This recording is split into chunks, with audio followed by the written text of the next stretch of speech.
चर्चा दूर दूर है, धर्म की लड़ाई लड़ते बड़े मशहूर हैं। छोटे छोटे बंदर को चाना खिलाने बुलाते हैं अपने पास, नहीं रहते कभी उदास। बाबा जी बजरंग बली के दास, नहीं रहते कभी उदास। गुरु जी बजरंग बली के दास, नहीं रहते कभी उदास।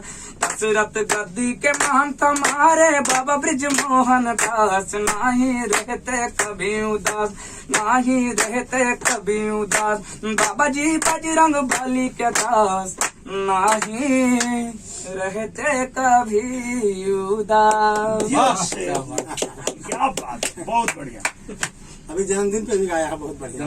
इनका जो गाना इसके पहले सुना मैं जी, तो मुझे समझ में आया कि आप लोगों को भगवान ने यहाँ क्यों भेजा है। आप लोगों को इसलिए भेजा है जी कि मैं अगले महीने एक फिल्म बना रहा हूँ माई। अच्छा, और वो माई फिल्म लेके मैं आप ही के पास आ रहा हूँ, वहीं शूटिंग कर। बोलो बजरंग बली की जय। हम लोग एकदम साथ भैया दा जल्दी फोन दा, उनके मिलाई हम फटाक से, क्योंकि देखिए ये जैसे माई वाला